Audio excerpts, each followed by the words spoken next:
As Fulke and Theobald crossed the sward, the wind from the river hit them full on with a great sleety smack, and Fulke felt as if his face would explode.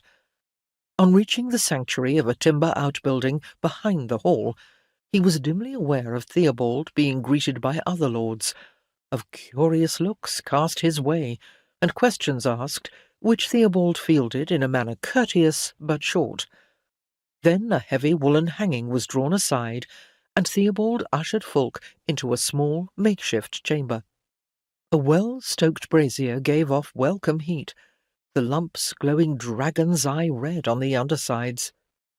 Perched on an oak travelling chest, Lord Theobald's squire, whom Fulke knew by sight, was tuning the strings of a Moorish lute. There was a camp bed in the room, made up with blankets and a coverlet of green Flemish cloth. Seated on it, reading a sheet of vellum by the light of a thick wax candle, was a prelate wearing the embroidered dalmatic of an archdeacon.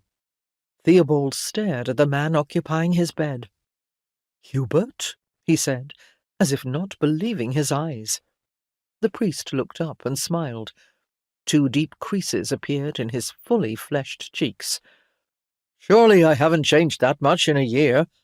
He stood up, and immediately the room and everyone in it seemed diminished by his height and girth. "Well, no," Theobald said, making a good recovery. "I just wasn't expecting to see you tonight, brother." With much hugging and shoulder-slapping, the men embraced. Close up, the similarities were obvious, despite the difference in build.